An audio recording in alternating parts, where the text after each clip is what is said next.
올해는 지금은 말씀은 지금 오늘 주일 예배 말씀은요. 2025년을 잘 마무리하고 이번 주에 또 2026년이 시작되니까 내년을 좀 바라보게 준비하는 말씀으로 준비했습니다. 주제는 감사로 드리는 제사, 기적을 부르는 신호라는 주제로 말씀을 준비했습니다. 시편 50편 23절 같이 한번 읽어보면 좋겠습니다. 이 말씀은 암송해도 좋을 말씀입니다. 감사하는 시작. 감사하는 마음으로 제물을 바치는 사람이 나에게 영광을 돌리는 사람이니 올바른 길을 걷는 사람에게 내가 나의 구원을 보여주겠다. 아멘. 저는 올해 우리 강서와 제주 가정교회 모두가 한 해를 감사로 마무리하고 새로운 한 해를 감사로 시작하면 너무 좋겠다라는 확신이 들어서 이 말씀을 준비했습니다. 시편 50편의 저자는 하나님이 기뻐하시는 진정한 제사에 대해서 기록합니다. 하나님은 숫소를 취하지 않으신다고 했어요. 내가 뭐가 부족해서 고기를 먹겠느냐라는 성경도 아주 적나라하게 기록합니다. 하나님은 모든 짐승의 주인이고 모든 자연의 주인이기 때문에 그것을 바치는 것이 그렇게 육체적으로 중요한 것이 아니라고요. 외형적으로 중요한 것이 아니라 마음이다. 뭐가 부족해서 받는 것이 아니라 너희들이 감사하는 마음이, 우리가 진짜 기쁜 마음으로 감사하는 마음을 주는 것이 바로 하나님이 원하시는, 하나님을 영광스럽게 하는 제사라고 선언하십니다. 오늘 감사로 드리는 제사, 우리 강서와 제주 가정교회 제자가 모두 이런 제사를 드리길 바라면서 말씀을 준비했어요. 오늘 설교 첫 번째 포인트는요. 좀 넘겨주세요. 감사는 해석의 주권을 하나님께 맡기는 것입니다. 자, 감사라고 얘기할 때는 우린 눈앞의 현실로서 감사하려고 노력하는 것 같아요. 뭐가 잘 되면 감사하려고 그러잖아요. 때로는 우리가 감사하지 못할 때는 눈앞의 현실을 보기가 쉽습니다. 이건 나쁜 일이야. 이건 망했어. 올해도 재수가 없구나. 내 지식과 경험으로 우린 자주 쉽게 걱정과 불안, 두려움으로 판단하기 쉽습니다. 그래서 때로는 쉽게 절망합니다.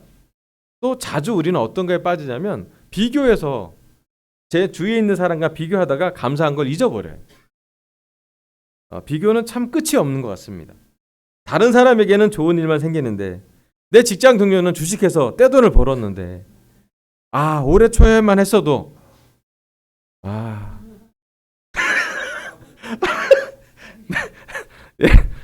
저 올해도 그게 확실하게 더 느껴지는 것 같아요. 자꾸 비교하다 보면 내 감사가 없어져요. 그러지 않습니까? 그런데 감사의 제사를 드리는 사람, 그것은 좀 다른 관점이 있는 사람입니다. 하나님이 허락하셨다면 내 삶에 이유가 있다는 것을 인식하는 사람이죠. 내 눈앞에는 부족하고 실수하고 무너지고 고난같이 보이지만 하나님에게는 계획이 있구나라고 우리가 그것을 믿고 선포하는 것입니다.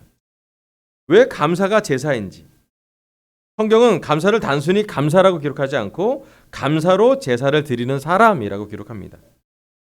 영어 성경은 sacrifice, 즉 희생이라고 표현합니다. 자, 9절만 좀 보여주세요. 위에 좀 올라가서. 왜 하나님은 감사를 희생으로, 제물로, 제사로 표현을 했을까요? 나의 소중한 것을 죽여야, 또 그것을 태워야 내 아픔을 포함한 것을 감사라고 하나님은 제사라고 기록합니다.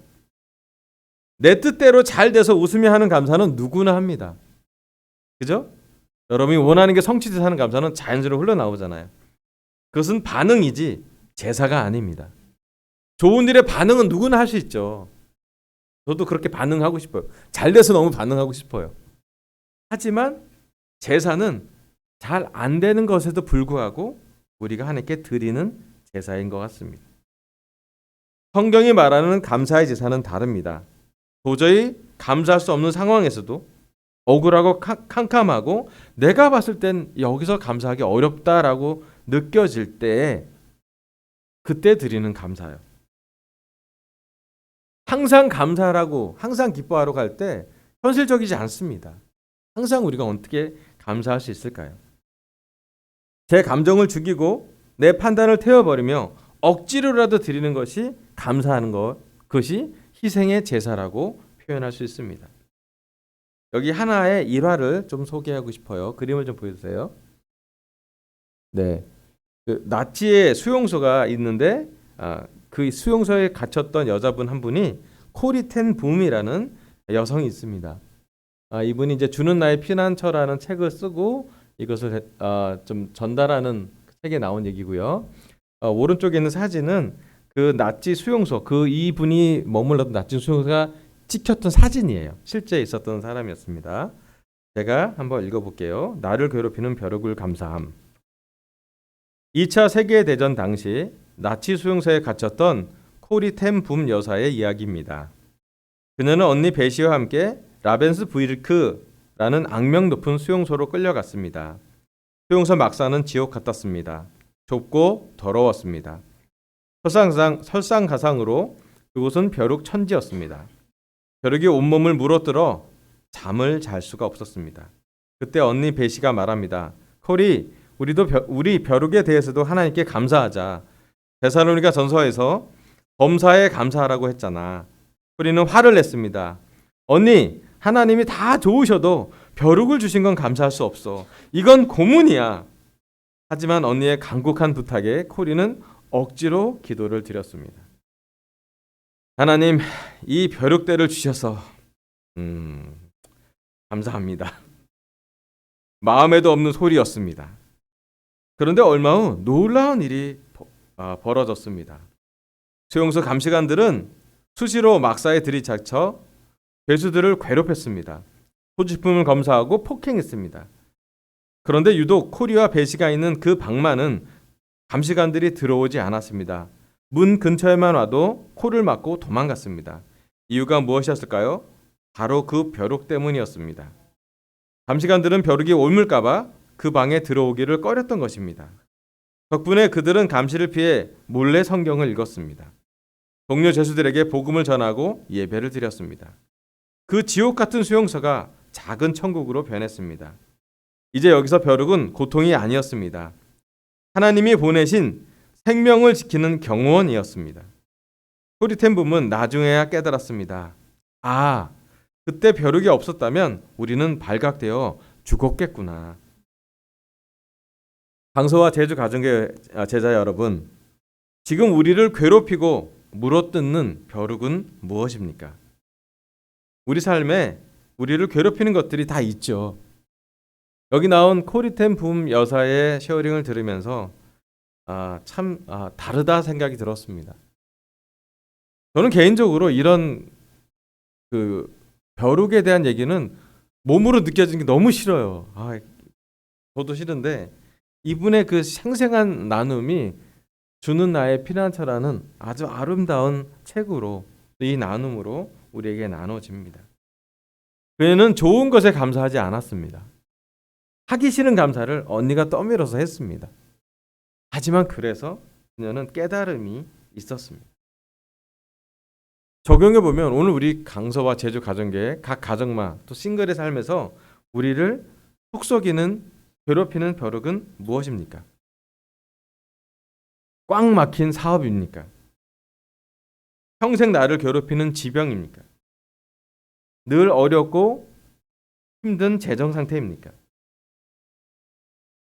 우리에게 너무 감사하지만 또 한편 우리를 괴롭히는 자녀들입니까? 우리의 직장, 우리의 자녀, 우리의 건강, 우리의 재정 모두 우리를 괴롭히는 것으로 우리가 볼 수가 있습니다. 하지만 하나님은 그 벼룩을 통해 우리 가정을 지키고 계실 수도 있습니다. 아픈 병이 있었기에 부부가 합심해서 기도했었습니다. 재정적인 어려움이 있었기에 우리는 서로 함께 서로를 위로했고 강서는 하나가 되었습니다. 자녀가 문제가 있기에 부모가 하나 돼서 기도하고 있는 줄 저는 믿습니다. 하나님 아니면 안 된다고 우리는 기도하고 있습니다. 우리 강서교회 또 제주 가정교회 어려움이 있을 때마다 우리는 합심해서 기도했고 힘들 때마다 우리는 같이 기도했습니다. 여기는 나눔과 하나의 말씀을 같이 연결해서 보면 우리는 감사할 수 있을 때 감사하는 것이 아니라 감사할 수 없을 때도 이 코리텐붐 여사처럼 내 눈에 보이는 것으로 해석하는 것이 아니라 해석의 주권을 하나님께 맡겼으면 좋겠습니다. 제가 볼 때 어떤 것보다 하나님 볼 때 내 눈에 변화가 있는 것. 하나님이 이 아픔조차 하나님의 손 안에 있음을 믿습니다라고 고백하는 것. 하나님 내 한계를 알고 있고 내 어려움을 알고 있지만 이것으로 하나님께 감사를 드릴 수 있게 해달라고 기도하면 좋겠습니다. 그리고 언젠가 우리의 어려움이 우리의 벼룩 같은 그 상황이 정말 우리를 보호해줬던, 어쩌면 우리를 계속 기도하게 만들었던, 어쩌면 우리가 서로를 의지하게 만들었던, 우리 강서교회는 전우회를 가지게 했던, 동지회를 가지게 했던 아름다운 과정이었음을 기억하면 좋겠습니다. 올해는 우리가 그런 과정을 겪었다고 저는 느낍니다. 또 내년에도 우리에게 그러한 계속적인 기도가 있을 것을, 또 새로운 감사를 찾아볼 수 있기를 간절히 바랍니다. 오늘 내 삶의 문제 해석을 하나님의 눈으로 바라볼 수 있기를 바랍니다. 그리고 우리 삶의 해석을 하나님의 주권으로, 하나님의 관점으로, 하나님이 보시는 것으로 볼 수 있도록 결정하면 좋겠습니다. 아멘. 네, 다음 슬라이드 넘겨주세요. 제가 다시 한번 읽어보겠습니다. 감사하는 마음으로 재물을 바치는 사람이 나에게 영광을 돌리는 사람이니 올바른 길을 걷는 사람에게 내가 나의 구원을 보여주겠다. 아멘. 시편 50편 23절의 말씀은 감사함으로 마음으로 재물을 바치는 사람에게 또 올바른 길을 걷는 사람에게 내가 나의 구원을 보여주시겠다라고 선언합니다. 자, 오늘 설교 두 번째는요. 넘겨주세요. 감사는 결핍을 기적으로 바꾸는 마중물입니다. 아멘. 자, 마중물이란 무슨 말이냐면요. 예전에 우리 그 펌프로 이렇게 물 이렇게 예전 더 옛날은 우물로 이제 길었다면 조선시대는 우물로 길었겠죠. 근데 요즘 근대 시절에는 펌프로 이렇게 그 물을 길러 오르는데 펌프를 할 때 제일 첫 번째 한 바가지의 물을 먼저 펌프에 넣습니다. 길러 오기 전에. 그래서 그걸 계속 펌프를 하면 그 물이 마중물이 되어서 나중에 계속 펌프질을 해야지 지하수가 콸콸 흘러 나오죠. 여기 나온 것은 뭐냐면 감사는 결핍을 기적으로 바꾸는 마중물이라고 생각할 수 있습니다. 본문 23절 하반절에 보면 내가 하나님의 구원을 보이리라, 내가 나의 구원을 보여주겠다라고 성경은 기록합니다. 순서가 되게 중요합니다. 성경글을 좀 보여주세요. 위에 슬라이드 넘기시면 됩니다. 네. 구원을 보여주시면 감사했다라고 써있지 않습니다. 그죠? 감사로 제사를 드릴 때, 올바른 길을 걸을 때 구원을 보이겠다라고 하나님은 기록하고 있습니다. 많은 사람이 착각합니다. 저에게도 상황이 좋아져야 감사를 하죠. 지금은 감사할 거리가 적습니다. 할 때가 있습니다. 하지만 성경은 좀 다른 관점을 제시합니다. 결과가 아니라 원인이라고 얘기합니다. 감사가 있어야, 마중물이 있어야 기적이 시작된다고요. 감사할 때 하나님이 기적을 더 보여준 것이 있습니다. 사실 우리는 그 반대로 살 때가 많죠. 감사한 상황이 생겨야 감사하는 게 우리의 보통 인지상정인 것 같아요. 저도 그렇습니다. 하지만 하나님의 관점을 가진 사람, 감사로 제사를 드리는 사람은 세상 관점과는 좀 반대되는 그러한 관점을 갖고 그런 것을 믿음이라고 표현도 합니다. 저는 그게 하나님의 관점이라고 생각이 듭니다. 개인적으로 예수님이 했던 감사를 표현한 것을 보면 그렇습니다. 넘겨주세요. 자, 예수님과 오병이어의 기적 그림입니다. 요아kim 파탄이라는 분이 그린데 보리빵과 물고기의 기적이라는 주제로 그린 그림입니다. 빈들에 5,000명, 성인만 5,000명이었죠. 설교 듣다가 배가 고팠습니다. 제자들이 내놓은 것은 고작 어린이의 도시락 하나였습니다. 보리빵 5개와 물고기 2마리. 장정 5,000명이 먹기에는 턱없이 부족했습니다. 이것은 우리가 보는 결핍이라고 부릅니다. 아무리 해도 안 되는 거예요. 제자들은 계산을 합니다. 이렇게 먹으려면 이만큼 있어야 되는데 어떻게 하겠습니까? 도저히 불가능한 겁니다. 불평합니다. 하지만 예수님은 달랐습니다. 그 작고 초라한 도시락을 손에 들고 하늘을 우러러 축사했다고 성경 기록합니다. 감사 기도를 했다라고 써 있습니다. 떡이 5,000개로 늘어난 뒤에 감사한 것이 아닙니다. 여전히 손에는 보리빵 5개 뿐이었습니다. 부족한 현실 그대로, 결핍 있는 그대로 하나님께 감사를 올렸습니다. 그러자 기적이 일어났습니다. 떼어주면 생기고 또 떼어주면 생기고 5,000명이 배불리 먹고도 12광주리가 남을 정도로 기적이 일어났습니다. 예수님의 감사 기도는 기적의 문을 여는 열쇠였습니다. 하나님은 우리가 가진 그 작은 것을 들고 감사하기를 기다리십니다. 감사는 마중물이며 메마른 펌프에 한 바가지 물을 붓고 펌프질을 해야 나중에 지하수가 콸콸 쏟아집니다. 2025년 올해 지금 우리가 드리는 부족한 것에 아픈 감사가 2026년에 마중물이 되어서 하나님의 축복을 끌어올릴 거라고 믿으시길 바랍니다. 우리 한번 묵상해 보십시오. 올해 나와 내 가정, 우리 삶의 결핍과 부족함이 내년에 어떤 기적을 마중물로 역할할지를 상상해 보면 좋겠습니다. 그리고 좀 과격한 도전일 수도 있는데요. 나의 부족함에 감사한 기도를 한번 해보십시오. 어려운 일이죠. 우리 교회의 부족함에 감사한 기도를 한번 해보십시오. 어려운 일입니다. 하지만 저는 그 기도가 우리로 하여금 하나님의 기적을 부를 수 있는 너무 놀라운 마중물이 될 거라고 생각이 듭니다. 여러분, 올해 2025년에 감사한 것을 한번 써보시길 바랍니다. 거기에 좋은 일로 감사할 것도 많을 거예요. 아멘. 저는 충분히 있다고 생각합니다. 하지만 이거는 좀 감사하기 어려운 것도 한번 써보십시오. 그리고 아직 감사하기 힘든 이 도전적인 것들을 내년에 하나님이 어떻게 기적으로 바꾸실지, 하나님이 강서교회, 제주가정교회, 우리의 삶에, 우리의 가정에, 우리의 직장에 어떤 것으로 축복해 주실지를 한번 생각해 보시길 바랍니다. 저는 여러분한테 많이 말씀드렸지만 전세 사기 집었던 우리 집이 내년에 마중물이 돼서 기적으로 오기를 바랍니다. 저는 제 눈에 그 서사를 하나님 큰 그림 그리셨잖아요. 저 6년 동안 고통받았으니까. 그렇게 보입니다. 저도 그렇게 느끼는데 제 삶에 강서에 와서 하나님이 하신 많은 좋은 일이 있어요. 때로는 고난도 있죠. 어려움도 있었습니다.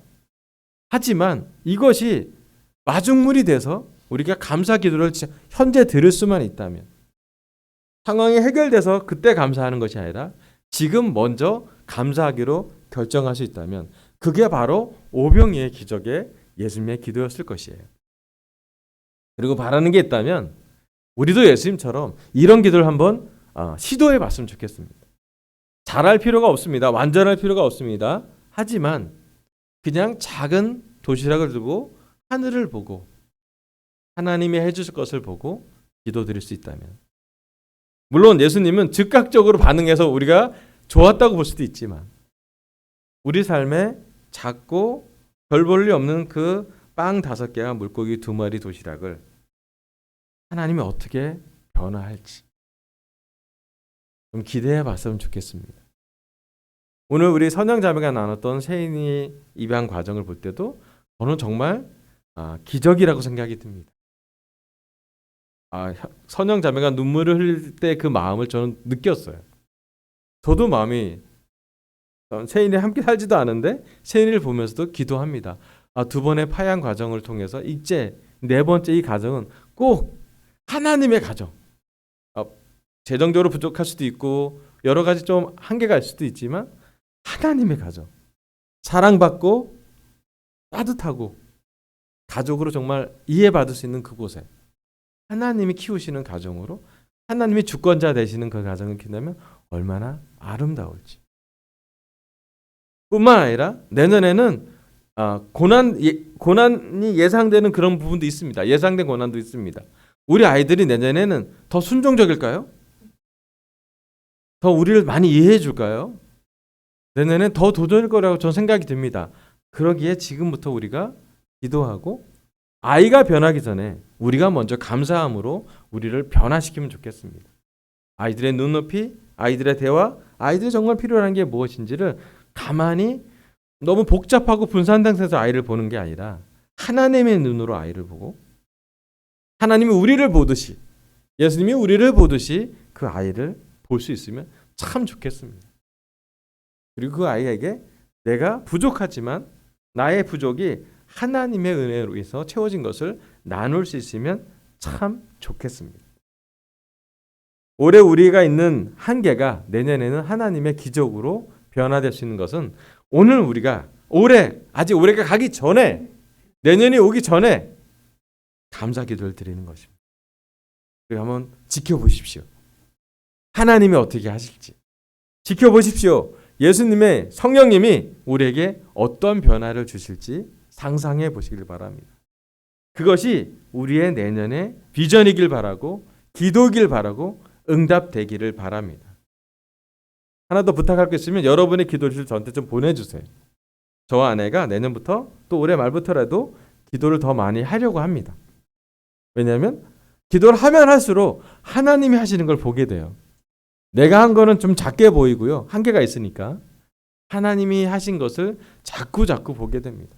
여러분의 기도를 보내주세요. 여러분이 기도하는 응답되는 것을 제 눈으로 보고 싶고 증거하고 싶고 증인으로 하나님이 살아계심을 영광스럽게 하고 싶고 기뻐하게 나누고 싶습니다. 여러분, 감사는 결핍을 기적으로 바꾸는 마중물이라고 합니다. 그래서 오늘 우리가 부족한 것을 잘 기록하고 이 어렵지만 감사의 기도로 한번 시도를 해보면 좋겠습니다. 마지막 슬라이드 넘겨주세요. 오늘 하나님 저의 입술을 통해 감사로 드리는 제사에 대해서 설교하겠습니다. 기적을 부르는 신호입니다. 첫 번째, 감사는 해석의 주권을 하나님께 맡기는 것입니다. 오늘 내 삶의 문제 해석을 하나님의 눈으로 바라볼 수 있기를 바랍니다.